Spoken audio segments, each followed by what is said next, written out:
All right. Well, good morning. I'm Tira. I am one of the performance coaches down in the fitness center. And today we're going to be talking about menopause and perimenopause because it is something that I think most women dread for the most part when it can actually be a good thing. But menopause and perimenopause is a topic that has been sort of taboo in society in the past. It's often associated with unpleasant symptoms, dread, and negativity, and many women experience significant physical, emotional, and mental symptoms brought on by menopause and perimenopause, including weight gain, anxiety, and depression. Reduced muscle mass and hot flashes are just kind of some of the big ones. But what if I told you that we could help mitigate some of those symptoms through diet, exercise, and healthy lifestyle changes, and find health and happiness with menopause and perimenopause? So this presentation will include the tools and strategies to help ease some of those symptoms and teach us ways to understand our bodies through this phase of life. Next, there we go. So we have what is menopause and perimenopause. So the clinical definition of menopause is a time in a woman's life when the ovaries stop producing hormones and there's no menstrual period for 12 consecutive months. Now, perimenopause is the time in a woman's life when her period becomes irregular and her estrogen starts to decline. So that kind of means she's approaching menopause, but she's not quite there yet. So can you avoid this? No, unfortunately, unfortunately, but fortunately, because I think it's a win-win. It's a lose-win. There's just so many things that go into it. But no, it is inevitable for all women. But are there signs that, or are there things that we can do to lessen these symptoms? Absolutely. Absolutely. Absolutely. Hello. You're just sneaking in. So feel free to grab a snack if you'd like. But we are going to dive into a little bit more in depth into all of the things. So how do you know if you're in menopause? Most likely you will kind of know if you haven't had a period for 12 consecutive months. You may not have had a period for 6 months and then think you're potentially entering menopause, and then Mother Nature decides to throw a curveball and then your period comes. So you have to start all over again. But just keep in mind that as you're monitoring your symptoms in your period, this is there is a big list. And I think a lot of these symptoms that do occur can occur, during, your menstrual cycle, and it can occur. It's just a long list of things that I would say can be symptoms for quite literally anything. So you kind of have to, I feel like being in tune with your body is a little bit important in this sense, so that you can be like, oh, I haven't noticed this before, or I have noticed this before, and you'll be able to kind of gauge.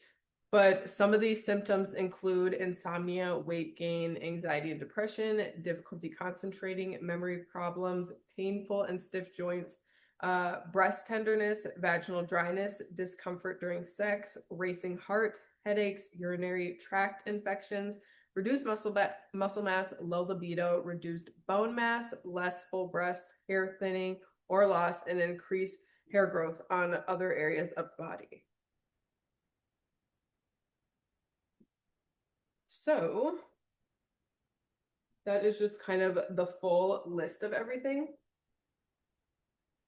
But the most common symptoms are weight gain, reduced muscle mass and bone mass, and then joint pain as well. So you might notice some of these symptoms are very, very similar to those we feel either when we're pregnant or having a bad case of PMS. So it can be a little bit confusing.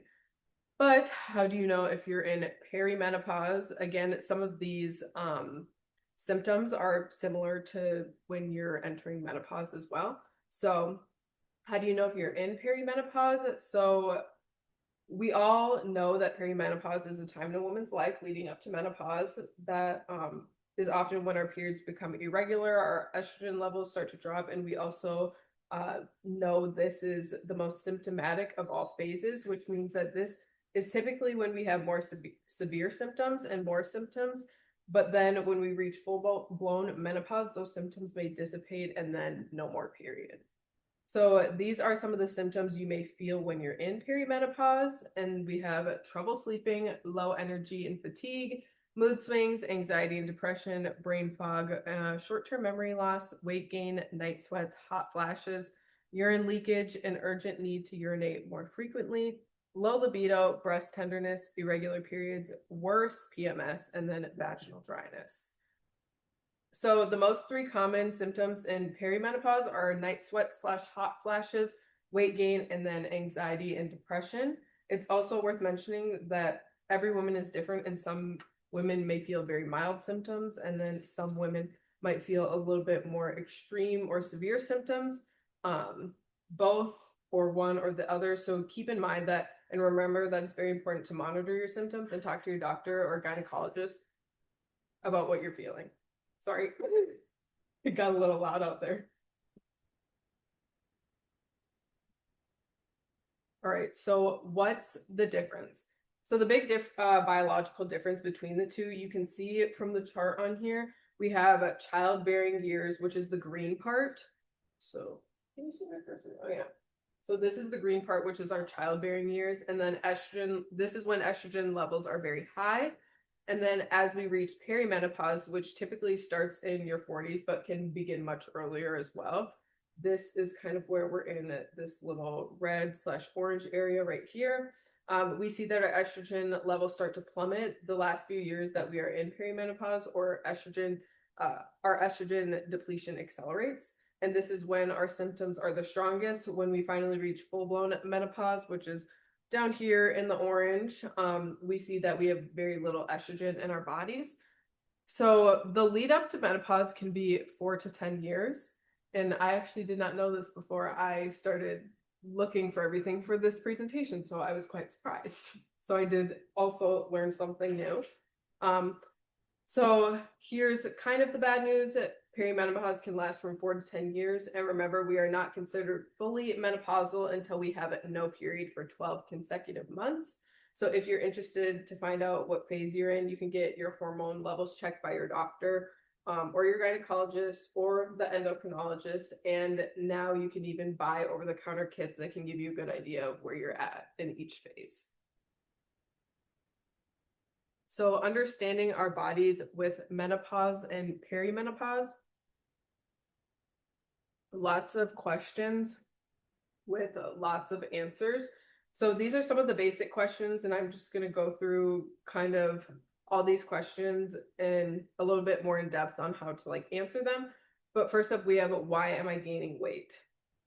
So estrogen declines both while we age and while we are in menopause. As our estrogen declines, cortisol, which is our stress hormone, increases. So this is also the hormone, hormones that can lead to visceral fat around our organs, which can lead to CVD, diabetes, stroke, etc. So we often see fat buildup around our midsection as a result. Then we have, why am I not sleeping? At the same time, our hormones are fluctuating and our estrogen is declining. We see our cellular energy making less melatonin, which melatonin is the hormone that helps us sleep. And then to add to the mix, we have hot flashes and night sweats, and then that makes it also very difficult to sleep as well. Then we have, why am I losing bone density? So once again, we can blame the declining levels of estrogen. Lack of estrogen can lead to bone loss, and during menopause, our bone density can change, leading to more porous and brittle bones. So all the more reason to exercise during menopause, because we know exercise can strengthen those bones. But also all of us start to experience bone loss, not even like us women, but men as well. As you age, you just kind of start to lose that bone density. Typically women more quickly or sooner, because we're actually have a higher chance of getting osteoporosis than men do. But that's kind of a little bit on that. Then we have, why am I losing muscle? That also, the bone density and muscle mass kind of go hand in hand, but partly because as we age, we tend to lose muscle mass, but especially when our estrogen declines. As our estrogen gets depleted, the function of our muscle stem cells decline as well. So without sufficient estrogen, the muscle cell's ability to repair and grow diminishes. And that just means that we might have to work a little harder and a little bit more efficiently in our workouts. Next, we have joint pain. Why do I have joint pain? So when we know that the lack of estrogen can also contribute to an increased risk of arthritis, joint pain, and the lack of synovial fluid in our joints. So estrogen helps lubricate our joints. So without it, we are susceptible to inflammation and joint pain. And then why am I feeling depressed or anxious? Our estrogen is decreasing, which is another very important hormone. Or while our estrogen is decreasing, another very important hormone called serotonin is decreasing. So serotonin is kind of our feel-good hormone. And remember that cortisol is also increasing during this time. So of course it feels good for our feel-good hormone is decreasing and our stress hormone is increasing. So both due to the lack of estrogen, and then we're going to feel depressed and anxious, frustrated from weight gain, from joint pain, and exhausted from lack of sleep. So they all a little bit go hand in hand with one another. I'll pause for a moment. Does anyone have any questions? No? Okay. All right. Physical activity recommendations. Kind of what we can do about activity, make sure that we're getting in our activity. So we have aerobic, which weight bearing exercises, and then we have resistance. So now we're going to go into specific what kind of exercise, how much, how often. First, we're going to take a look at aerobic exercise. This is basically cardio, anything that gets our heart rate up, but we want to aim for weight bearing exercises as well. So 30 minutes most days of the week. And this is going to reduce our risk of cardiovascular disease, stroke, diabetes, and also reduce the visceral fat around our midsection that we talked about. So it's also going to decrease our hot flashes. In recent studies, we found that women who do any form of exercise Thank you. It's also going to decrease our hot flashes. And then in a recent study, we found that women who did any form of exercise 3 times per week saw the frequency of their hot flashes reduced by 44%, which is almost half, which is actually very good because when I used to work in retail, one of my coworkers, she was an older lady, and I always remember she'd have her sweater on, and then all of a sudden she's like, oh my gosh, I need my fan. Like, I need my sweater off. Like, somebody get me a cold towel. So she was experiencing some hot flashes. So exercise can be very good for that. And then that kind of brings us to resistance training. So this is going to be critical both as we age and as we reach menopause, because our muscle mass starts to decline. We want to aim for 2 to 3 days per week, and then full body strength training if you are doing those kind of 2 to 3 days, just to make sure we're hitting every muscle group.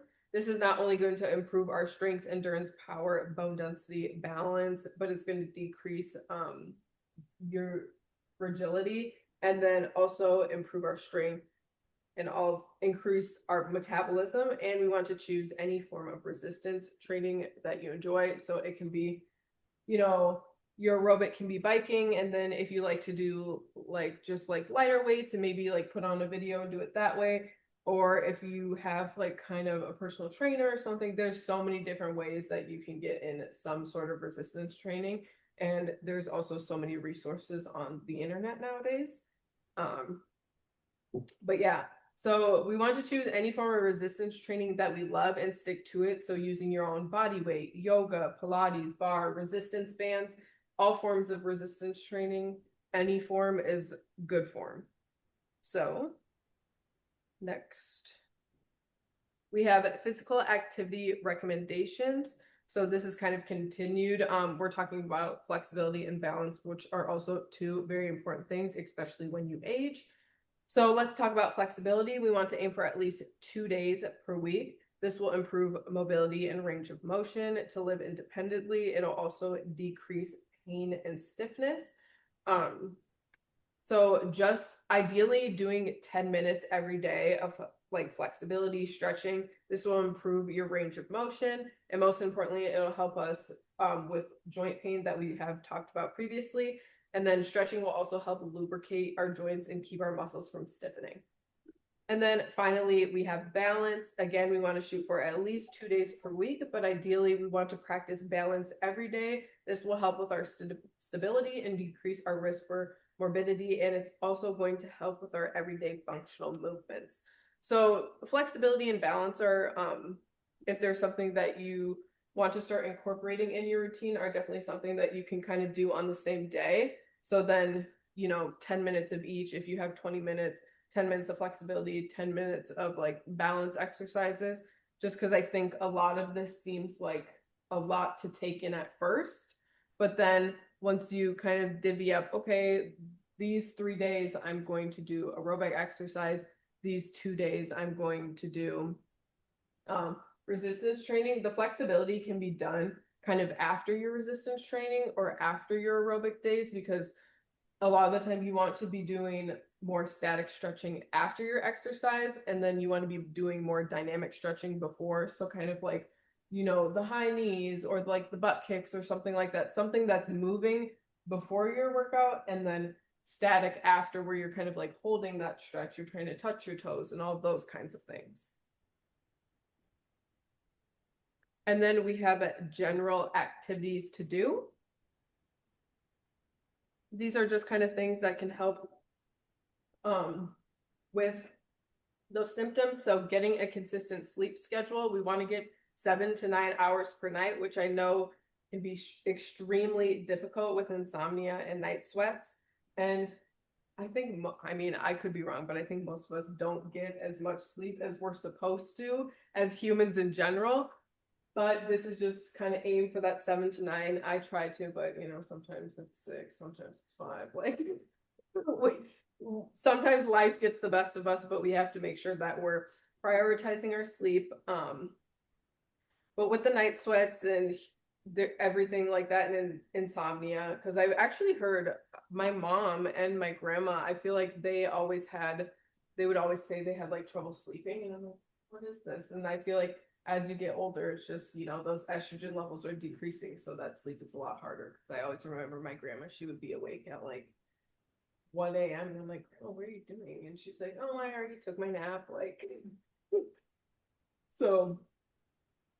And then a few tips to get that quality sleep is keeping your room cold and dark, kind of like a cave. Trying to avoid any technology 1 hour before bed, and doing your best to go to bed and wake up at the same time every day. So keeping yourself in a routine. We can also set up a one-on-one with me or Dylan to discuss kind of like a plan or any goals that you might have, if that's something that you're interested in. We can also practice breathing and relaxation techniques. So we have a ton of breathwork activities. There's like an Exos app that we can use that we can kind of like, I don't know if we can directly like share it with you guys, but we can get like resources and kind of compile a list of things if that's something that you're interested in, and go through breath work. And then also incorporating strength training at least 2 times per week. Like I said earlier, we talked about the benefits that strength training can provide to help us with muscle mass loss and help increase our metabolism. And then also practicing low impact classes like yoga, Pilates, bar, stability, and mobility. And then we have nutrition recommendations for, says menopausal and perimenopausal women, but I think this should just be in general for most people, but you want to make sure you're aiming to get protein in each meal. So aiming for animal or plant-based in each meal. Also things like meat, and if you're vegan, there's obviously vegan options like tofu and such. And then, you can also aim for a plant-based protein like legumes and chickpeas. And then we have 2 to 3 servings of calcium-rich foods like yogurt, cottage cheese, and broccoli. Trying to have a serving of vegetables with each meal. And then aiming for 3 colors every day. We want to have a colorful plate. And then focusing on a balance of proteins, carbs, and fats, and trying to try not to eliminate any food groups. So I know a lot of times when uh, women get older, carbs is the first thing. Like that is what is like making me like hold on to these few pounds, but actually carbs are not the enemy. They are definitely very good for you. Especially because they're what gives you your energy. So if you've ever maybe done like low carb and you notice, oh, I'm kind of tired, carbs is what gives you your energy and kind of like fuels you and powers you through your day. Obviously, there is a moderation of that and like going way above, your specific intake that can be a little bit like detrimental in terms of like, oh, maybe this is why like I still have but those couple pounds that I haven't lost, but they should never be cut out fully because that is what gives you energy. And then also avoiding sugar or processed foods and trying to eat from the earth. So whole foods, and just less prepackaged meals. And then we also want to focus on drinking plenty of water, avoiding spicy foods, to ease hot flashes. Oh, sorry.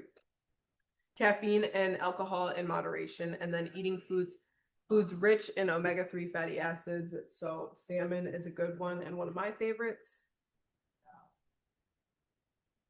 And that is kind of the rundown of ways that you can find health and happiness with menopause and perimenopause. Now, I have a while to go until then, but I hope that I presented this information correctly and it was informative. Because I think it was probably a little bit better coming from me than Dylan. Okay, Felicia asked, what does hours of sleep mean? Like time in the bed or like specific time that my Fitbit reports? I would say specific time that your Fitbit reports. So obviously, I think most people when they're going to bed, you might get in bed like 30 minutes to an hour before you're actually going to go to sleep.